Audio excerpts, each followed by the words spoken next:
अस्सलाम वालेकुम दोस्तों। अज तो महीना डेढ़ महीने पहले नहीं गल है, एक निक्की जी स्टोरी तुसें शेयर कर लगा कि महीना डेढ़ महीना पहले नहीं गल है कि कोई टूरिस्ट शायद मैं उनसे याद नहीं कि जगह गए, लेकिन है रशियन सन लड़की लड़का, वो समंदर गए तो उन्होंने पर शार्क अटैक करी ओड़िया। कुसै बीच पर गए तो उन्होंने पर ज़्यादा समंदर की गहराई चले गए तो उन्होंने पर शार्क जड़ा अटैक करी ओड़िया। अटैक इस कदर शदीद सी कि उसने जड़ा नौजवान लड़का सी उस पर अटैक किया शार्क, तो वो बेचारा जड़ा वो खाई ओड़िया, मारी ओड़िया, और लड़की जड़ी है बड़ी शदीद किस्म की जख्मी होएगी। ये मौजू एक गल सी, बड़ी उदास तरीन गल सी। खैर तकरीबन सोशल मीडिया पर बहुत लोगों इसकी शेयर किया, उसने वीडियो भी शेयर की। किसी तरीके नाल अशनी अशनी वीडियो जड़ी है वो माड़ी बच्ची तक ही किंदी, ठीक है। तो वो भी माड़ी तरह एहसास है बड़ी, तो उस जिला वो वीडियो तकी तो बड़ा उस अफसोस किया भाई एक बंदा अपनी ज़िंदगी जी है खोई गया। मामूली जी आखी सकने गलती की इस, या ये गल आखी सकने वो बेचारा ज़्यादा गहराई चला गया, या शायद ज़िंदगी इतनी सी मर लेनी वे वो ज़िंदगी की बाजी आ रही गया। अच्छा, उसने दिल च पता नहीं किस तरह ख्याल आई गया, उस इस पर सर्च करनी शुरू कर दी थी कि अगर तुस पर शार्क अटैक करी ओड़े तो क्या करना चाहिए ना। अगर कुछ तुस हॉलीडे पर गए हो, समंदर ही गेठ ही हो, तो तुस पर अटैक हो जाए तो तुस क्या यानी मतलब उसने बचाओ वास्ते क्या तरीकाकार करना चाहिए। खैर वो सर्च ने दौरान जड़ा वो मतलब गूगल ने जरिए या यूट्यूब ने जरिए जिस तरह भी उसको किया, उसे फाइंड आउट किया कि उस इंसानी जी जानवरों चो इंसान सिर्फ एक दुश्मन है, जिसकी आखी सकने वो बर्फानी रिच या शायद पोलो बेर आने वो जड़ा इंसान पर अटैक करना। बाकी कोई चीज़ जड़ी है इंक्लूडिंग शेर, यानी माड़े वास्ते बड़ी हैरान कुन गल सी कि इंक्लूडिंग शेर कोई दरिंदा भी इंसान की मारना नहीं चाहना। अगर वो इसने पर अटैक करना या मारना इंसान की, तो उसने मारने नहीं सिर्फ और सिर्फ एक ही वजह होनी कि वो खौफजदा हुई तो मारना, ठीक है। वगरना वो मारना नहीं चाहना, ना इंसानी गोश्त पसंद किया जाना। सिर्फ पोलो बैर जड़ा वो उस बाया बच्ची माड़ी बई पोलो बैर जड़ा वो इंसान का गोश्त पसंद करना खाना, ठीक है। उस है शार्क डैड जी शार्क है खाने नहीं मेज़ पर बैठे सन, उस है जी शार्क है ना ये इंसान बेसिकली इंसान की मारना नहीं चाहनी, ठीक है। मारने हादसा होने की वजह ये होनी है कि जिस वेले शार्क अशनी है तो अगर बंदा उसने सामने नसी पै, शार्क के सामने मतलब है नसी जाए, तो वो फिर शार्क जी है उसकी मच्छी समझी ना, तो उसने पर अटैक करनी और उसकी जड़ा वो बंदे की मारी होनी है। जिला उसकी मारने तो बाद पता चलना भी ये इंसान है तो उसने पसंद करे तो गोश्त नहीं खानी। एनी वे जख्मी करिए नहीं बंदा मरी जाना, खाए या ना खाए अल्लाह दी गल है। एनी वे वो आखनी उस फिर इस सर्च करने ने दौरान जड़ा उस गल्ला पर आई कि भाई जी इस गल्ला ना आखिर कोई अगर खुदा ना खासा कोई शार्क तुसां पर अटैक करी ओड़े तो तुसां अपने आप ही महफूज किस तरह करो, उसना अटैक किस तरह जड़ा ना वो रोको और उसने को किस तरह अपनी हिफाजत करो, इस पर उस जड़ा ना वो सर्च करना शुरू किया। खैर एनी वे वो जो सर्च किया तो वो इस गल्ला पर आई कि उस फाइंड आउट किया भी अगर खुदा ना खासा जिंदगी च कदें तुम समंदर की गहराई लगे जाओ जिस जगह शार्क्स होन, तो उत्थे तुम पर अगर अटैक हो जाए तो तुम सब तो पहले ये काम करना, उसमें की एक्शन करते दसिया कि सब तो पहले ये काम करना कि जो ही सब शार्क अटैक करे तो तुम नसना नहीं, एक जगह स्टिल खड़े हो जाना। खड़े हुई तो अपना जड़ा हथ है उस इस तरफ इस तरह इं करी तो उस मच्छी ने बिल्कुल नक्का तोड़ी, नक्का नाल या मुँह नाल लाई तो उसकी रोकी किन्ना, उसकी अशना तू इस तरह करी हथ तो रोकना, रोकने तो बाद उसनी अखी विच अखी बाई ते तकना, ठीक अखी च अखी बाई ते तकना और उसने इस तरह करे तो उसकी रोकना और उस तो बाद रोकने तो बाद अखी च अखी बाई ते तकना। जिला अखी च अखी बाई तक सो 10 सेकंड तो बाद उसने मुँह नाल फिर हाथ दूई तरफ मोड़ी तो उसकी तक्का दे सो दूई तरफ तो वो दूर हो जैसी, उसकी पता लगी जैसी कि जड़ा ये ऑब्जेक्ट है ये माड़ा फूड नहीं है, ये मच्छी नहीं है, बल्कि ये इंसानी जड़ा ये ऑब्जेक्ट जड़ा कोई इंसान है या और कोई चीज़ है जिसकी वो जिसने गोश्त खाना पसंद नहीं करनी। एनी वे जिस वेले उसे गल मी बाई ना तो बेसिकली जेड़े लोग आर्टिस्ट होने, शायर होने या अदाकार होने या मतलब जेड़े भी क्रिएटिव वर्क करने वाले लोग होने, उन्होंने एक बेचारे की मजबूरी होनी भाई जिस वेले भी वो कोई स्टोरी सुनन या गल तो अपने आप पर तारी करी किन्ने, यानी वो उसने नाल सफ़र करना शुरू करी किन्ने, जूं जूं बंदा गल्लां करना। बेशुमार लोग होन जेड़े शायद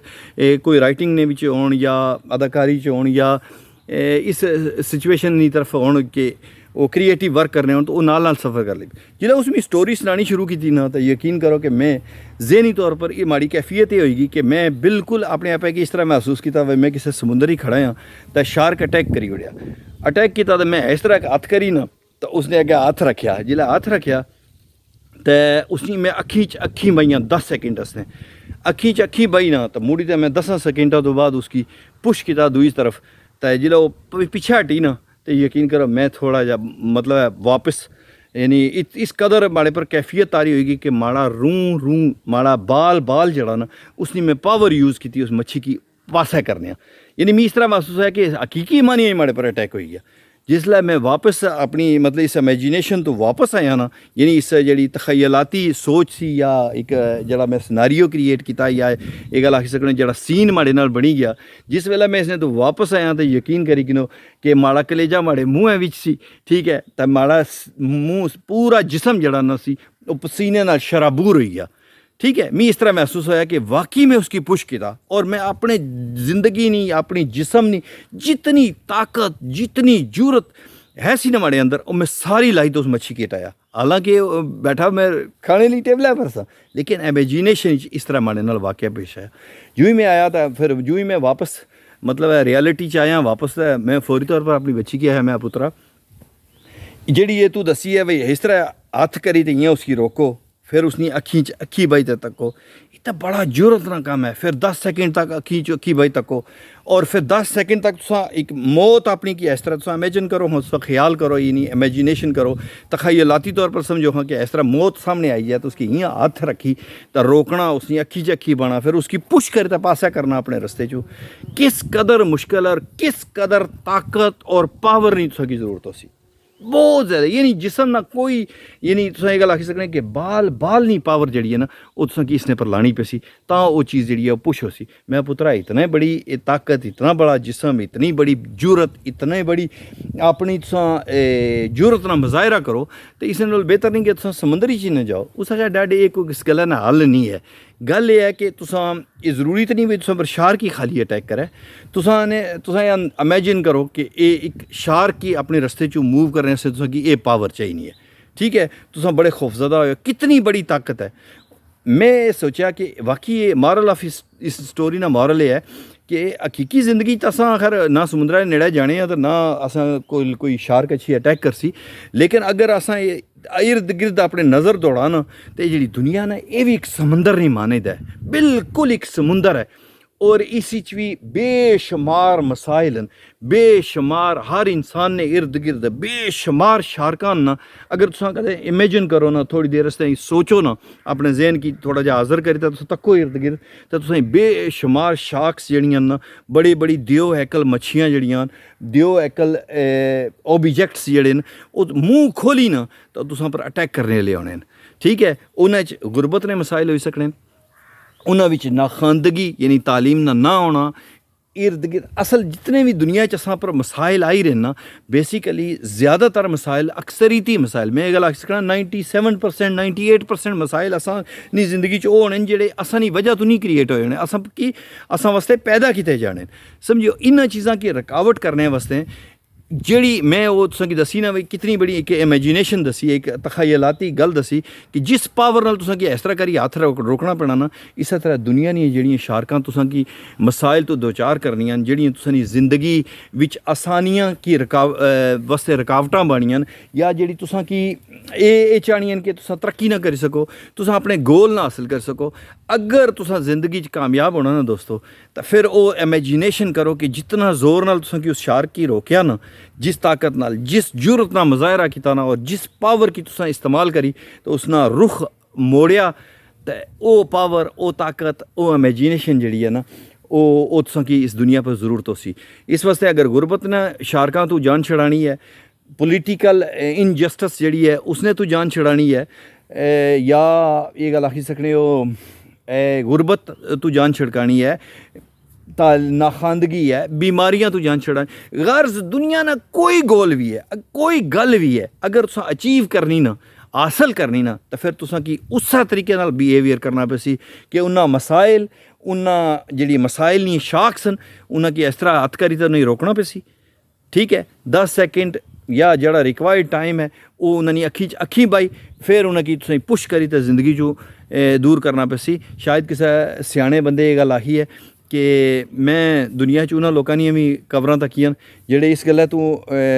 अक्क बयानी तू जड़ा ओह् पसपाई करने सन या नहीं सन अक्क बयान करने कि किधरे मारे ना जाए। मैं उन्होंने लोगों की भी कब्रस्तान उन्होंने भी भरे हुए तके। कहने का मकसद है असां सारे आज़ाद पैदा होए हैं। ये दुनिया बहुत खूबसूरत है और इस ज़िंदगी ना असल जड़ी इंजॉयमेंट है या ज़िंदगी ना असल जड़ा भरपूर लुत्फ है वो सिर्फ उस सूरत हासिल हो सी कि जिस वेले तुम बिल्कुल अपने वास्ते जीसो, एक आज़ाद, एक फ़िक्र तो आज़ाद, एक आज़ादाना ज़िंदगी, यानी जड़ा इंसान की अल्लाह ताला ने ज़ात आज़ाद दुनिया पर भेजा वो आज़ाद ही उसकी मरना चाहिए और उसकी आज़ाद ही जीना चाहिए। मैं बड़ी कोशिश की है कि ये गल तुसीं समझां कि असां सारे जड़े हैं दुनिया दी शारकां नाल मुकाबला करने दी बजाय असां उन्हां अग्गें नस्सी पैने जूं ही असां नस्सने तो त्यों ही असां की ओह् मसाइल जड़े दूर नहीं होने बल्कि अच्छी तरह असां की हड़प करी ओड़ने, खाई छोड़ने। अगर मैं बहुत कोशिश ने बावजूद असल बेसिकली जड़ा मॉरल ऑफ स्टोरी है कि वो जड़ा सामना ना वो जे 10 सेकंड न अखी बना और उसने मुँह अगे हाथ रखना, इस तरह हाथ रखी तो उसकी रोकना 10 सेकंड और उसकी अखी च अखी बाई तकना और उसकी पुश करना अपने, ये जड़ा प्रोसैस तुसां ताकत, एनर्जी, जरूरत और आखी सकने हो जेड़े साना स्टैमिना यूज़ होसी ना बेसिकली वो स्टैमिना असां की दुनिया ने हर मसले पर असां अगर यूज़ करां तो मैं ना समझना कि दुनिया ना कोई मसला भी जड़ा असां की शिकस्त दी है। इस दुआ नाल कि अल्लाह ताला तुसां की खुश रखे, आबाद रखे, इर्द गिर्द अपने दोस्तों यारां दा ख्याल रखो। मैं तुसां दोस्त पीर सैयद सज्जाद इधर मैनचेस्टर ना एक छोटा जिहा टाउन राचडल तो अज तुसां गल की है। होपफुली तुसें गल पसंद आई तो शेयर ज़रूर करे, तो अगर बुरी लगी तो माफ़ करे। अच्छा जी, अस्सलामु अलैकुम व रहमतुल्लाह।